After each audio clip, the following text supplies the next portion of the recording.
NDA के जगदीप धनखड़ के मुकाबले विपक्ष ने मार्गेट अल्वा को बनाया उपराष्ट्रपति उम्मीदवार। विपक्ष की बैठक के बाद शरद पवार ने अल्वा के नाम का किया है ऐलान। पूर्व केंद्रीय मंत्री 5 बार सांसद और राज्यपाल रह चुकी हैं मार्गेट अल्वा। कैंडिडेट आप जानते हैं श्रीमती मार्गरेट अल्वा।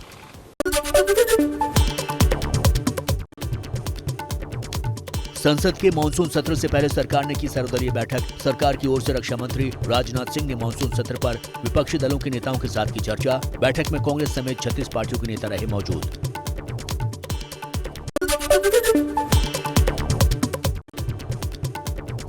कल से शुरू हो रहे संसद के मानसून सत्र से पहले ही सियासत। कांग्रेस नेता जयराम रमेश ने प्रधानमंत्री नरेंद्र मोदी पर निशाना साधा। कहा, सरकार ने सर्वदलीय बैठक बुलाई और पीएम मोदी खुद ही बैठक में नहीं आए, क्या ये असंसदीय नहीं है?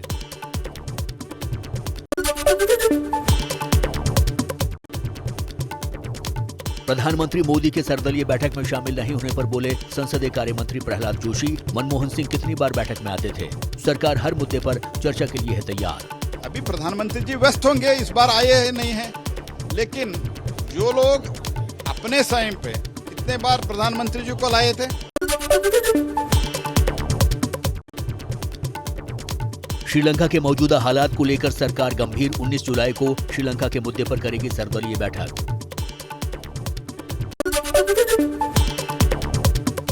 एनडीए के उपराष्ट्रपति पद के उम्मीदवार जगदीप धनखड़ कल करेंगे नामांकन। सुबह 10:30 बजे होगा धनखड़ का नामांकन।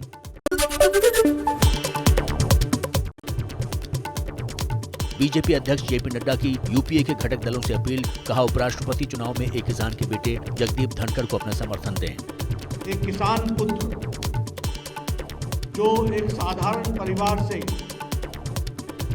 आर्थिक सामाजिक कठिनाइयों को झेलता हुआ, ऐसे हमारे जगदीप धनखड़ जी को एनडीए ने, भारतीय जनता पार्टी ने उनका चयन किया है। बीजेपी किसान मोर्चा के नेताओं ने पार्टी अध्यक्ष जेपी नड्डा से की मुलाकात। जगदीप धनखड़ को उपराष्ट्रपति पद का उम्मीदवार बनाने पर दिया धन्यवाद। किसान परिवार से आते हैं धनखड़।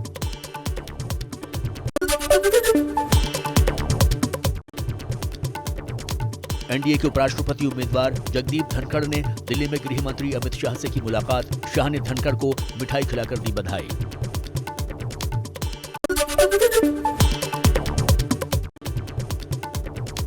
एनडीए की राष्ट्रपति उम्मीदवार द्रौपदी मुर्मू पर तेजस्वी यादव का निशाना। कहा, राष्ट्रपति भवन में मूर्ति नहीं बैठानी है। भवन में कोई मूर्ति तो नहीं चाहिए, आप समझ रहे हैं, हम लोग राष्ट्रपति का चुनाव।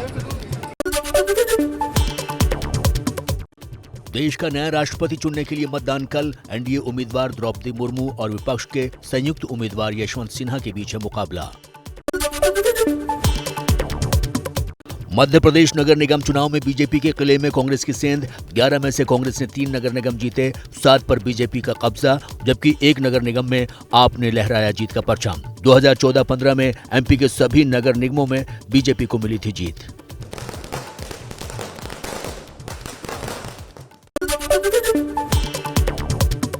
आम आदमी पार्टी ने मध्य प्रदेश में खोला खाता। सिंगरौली नगर निगम में मेयर पद पर आप उम्मीदवार रानी अग्रवाल ने दर्ज की जीत। अरविंद केजरीवाल ने दी बधाई। असदुद्दीन ओवैसी की पार्टी का भी मध्य प्रदेश में पार्षद की 3 सीटों पर कब्जा। एआईएमआईएम ने जबलपुर में पार्षद की 2 सीटें और खंडवा में 1 सीट जीती। छत्तीसगढ़ कांग्रेस में और बढ़ी तकरार। सीएम हाउस में आयोजित कांग्रेस विधायक दल की बैठक में नहीं पहुंचे मंत्री टीएस सिंहदेव। छत्तीसगढ़ के मुख्यमंत्री भूपेश बघेल ने मंत्री टीएस सिंहदेव से मतभेद सुलझा लेने का दिया भरोसा। कहा, मुझे इस्तीफा नहीं मिला है। सिंहदेव को फोन मिलाया था लेकिन लगा नहीं। कल टीएस सिंहदेव ने पंचायत विभाग छोड़ दिया था। मुझे मीडिया के माध्यम से पता चला है, मुझे पत्र नहीं मिला है। मिलेगा तो मैं उसको परेशान करूँगा। नहीं, मेरी चर्चा नहीं हुई। कल मैंने रात में लगाया था, फोन मिलाया था, नहीं लगा। दिल्ली के सीएम अरविंद केजरीवाल ने पीएम मोदी को लिखी चिट्ठी। पूछा, वर्ल्ड सिटी समिट में शामिल होने के लिए सिंगापुर क्यों नहीं जाने दिया जा रहा है। केजरीवाल की फाइल एलजी ऑफिस में अटकी पड़ी है। अरविंद केजरीवाल के सिंगापुर दौरे का मुद्दा गरमाया। आप नेता संजय सिंह ने सर्वदलीय बैठक में केजरीवाल के सिंगापुर दौरे को इजाजत न मिलने का मुद्दा उठाया। एक राज्य के मुख्यमंत्री हैं अरविंद केजरीवाल जी, उनको सिंगापुर में सरकार के द्वारा, वहां की सरकार के द्वारा आयोजित वर्ल्ड सिटी सम्मेलन में जाने की अनुमति नहीं दी जा रही है। सूत्रों के मुताबिक दिल्ली के आप विधायक अमानतुल्लाह खान के खिलाफ सीबीआई को जांच की अनुमति, उपराज्यपाल वीके सक्सेना ने दी इजाजत। अमानतुल्लाह पर दिल्ली वक्फ बोर्ड के चेयरमैन रहते गलत तरीके से अपॉइंटमेंट के आरोप। राहुल गांधी ने सरकार पर फिर साधा निशाना, ट्वीट कर कहा, करोड़ों परिवारों की आस तोड़कर देश का भविष्य उजाड़ रही है ये तानाशाह सरकार। महाराष्ट्र मामले की 20 जुलाई को सुप्रीम कोर्ट में सुनवाई। शिवसेना के उद्धव ठाकरे गुट और एकनाथ शिंदे गुट के अलग होने और शिंदे सरकार के गठन से जुड़े सभी मामलों पर होगी सुनवाई। दिगंबर कामत के खिलाफ कांग्रेस की बड़ी कार्रवाई। सोनिया गांधी ने डीसीडब्ल्यू के परमानेंट इनवाइटी के पद से हटाया। दिगंबर कामत पर बीजेपी के साथ मिलकर कांग्रेस विधायकों को तोड़ने की कोशिश करने का आरोप। गोवा के मुख्यमंत्री रह चुके हैं कामत। बीजेपी के पूर्व नेता नवीन जिंदल के घर के बाहर पुलिस की गाड़ी पर पथराव से दिल्ली पुलिस का इंकार। कहा, दूसरी गाड़ी के गुजरते वक्त पत्थर छटक कर लगा। नवीन जिंदल ने पथराव का आरोप लगाया था।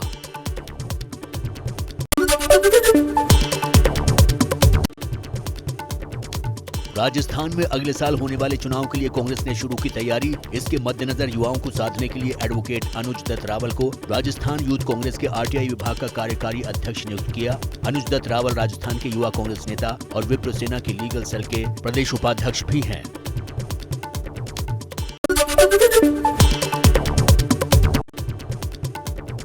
कोरोना वायरस के खिलाफ लड़ाई में देश को बड़ी कामयाबी। देश भर में कोरोना वैक्सीन की अब तक 200 करोड़ से ज्यादा डोज लगी।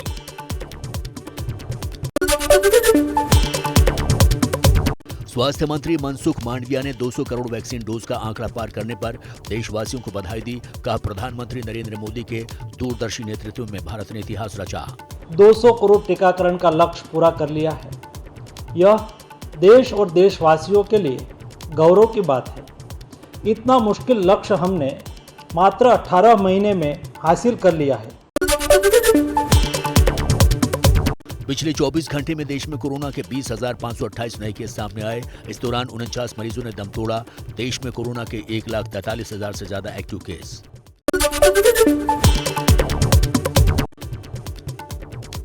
भारत और चीन के बीच 16वें दौर की सैन्य बातचीत। पूर्वी लद्दाख सीमा पर गतिरोध दूर करने के बाद एलएसी के भारतीय क्षेत्र चुशुल मोल्डो में बैठक।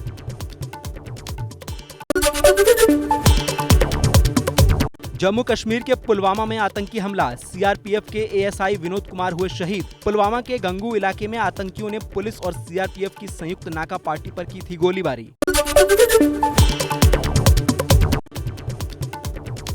भारत पाकिस्तान बॉर्डर पर एक बार फिर ड्रोन वाली साजिश। मंगूचक इलाके में दिखा ड्रोन। सांबा सेक्टर में सुरक्षा बलों का सर्च ऑपरेशन जारी।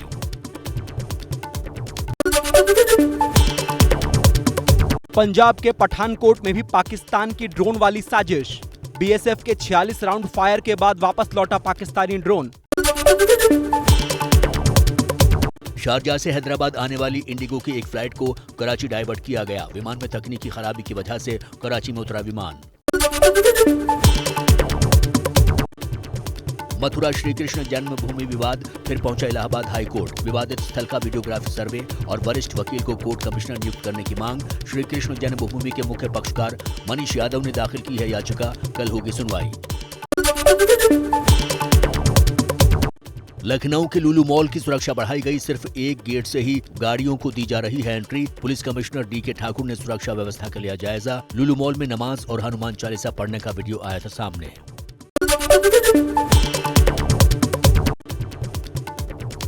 हरियाणा के हिसार में टला बड़ा रेल हादसा। साजिश के तहत रेल पटरी को उखाड़ दिया गया था। सिख फॉर जस्टिस ने ली जिम्मेदारी। ट्रैक की मरम्मत कर ट्रेनों की आवाजाही बहाल की गई।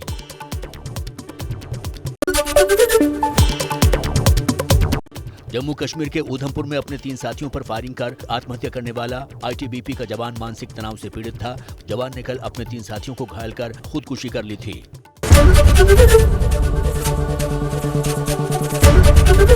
एबीपी न्यूज आपको रखे आगे।